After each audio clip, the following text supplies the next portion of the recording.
Falando sobre economia do compartilhamento, sobre sharing economy, talvez essa seja uma das grandes tendências de comportamento, de mudanças de comportamento, que trarão as maiores transformações no mercado de seguros. O mercado de seguros vem sendo desafiado mais recentemente, assim como o mercado de bancos, o mercado financeiro começou a ser desafiado talvez uns 2 anos atrás com o nascimento dessas empresas de tecnologia que criam novos modelos de negócio. O mercado de seguros está passando por esse exato momento, por esse mesmo momento, nesse exato momento.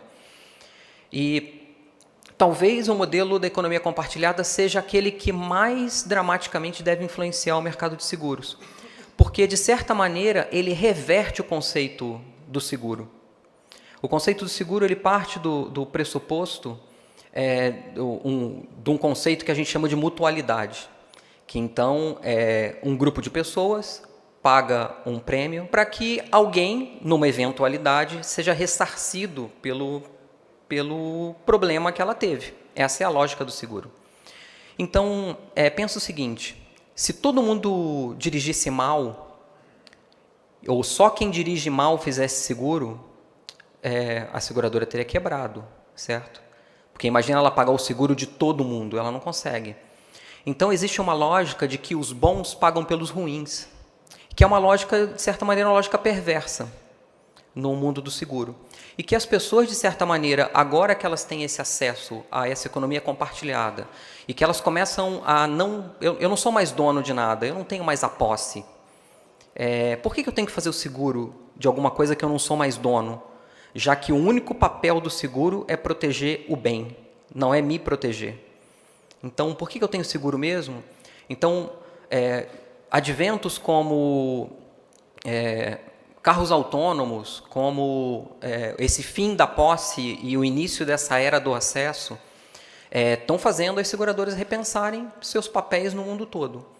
E um caminho que a gente tem visto, e o caminho um pouco do que tem sido estudado, é como que talvez a gente consegue individualizar o seguro, ou individualizar o risco do seguro.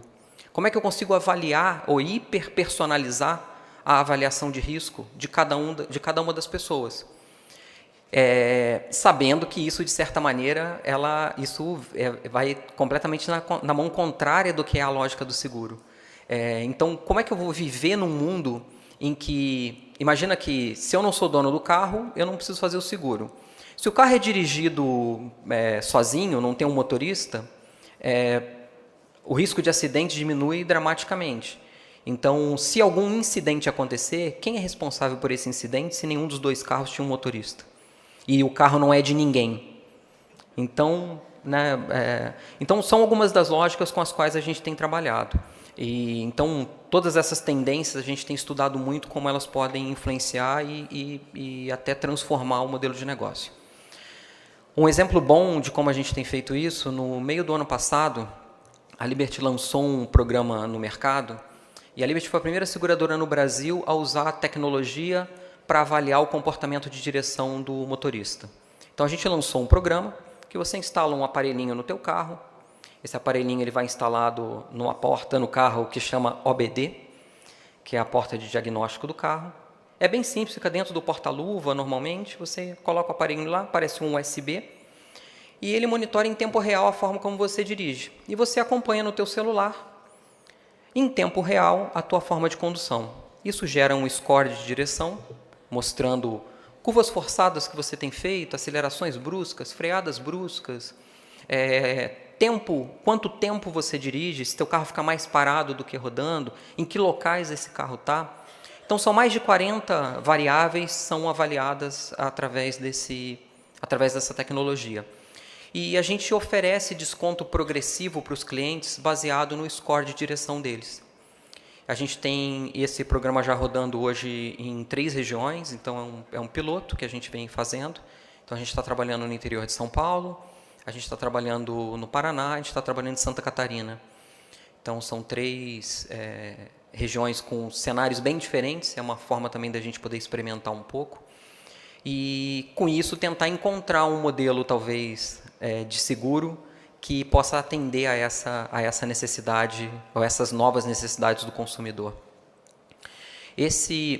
Todo esse movimento, o que a gente tem visto acontecer no mercado com a entrada dessas novas empresas,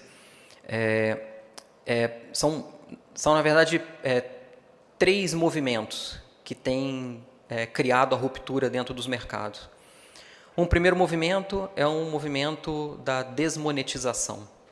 Ou seja, por que eu pago por um serviço se o Google ganha milhões de graça, né, me dando serviço de graça?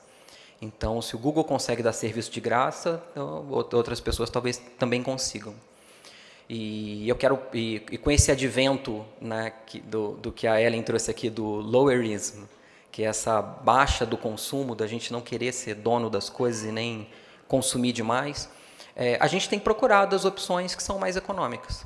Então, uma das rupturas que a gente tem visto acontecer no mercado é a desmonetização. A outra é a desmaterialização. É as pessoas usarem a tecnologia para desmaterializar a forma como a gente consome serviço.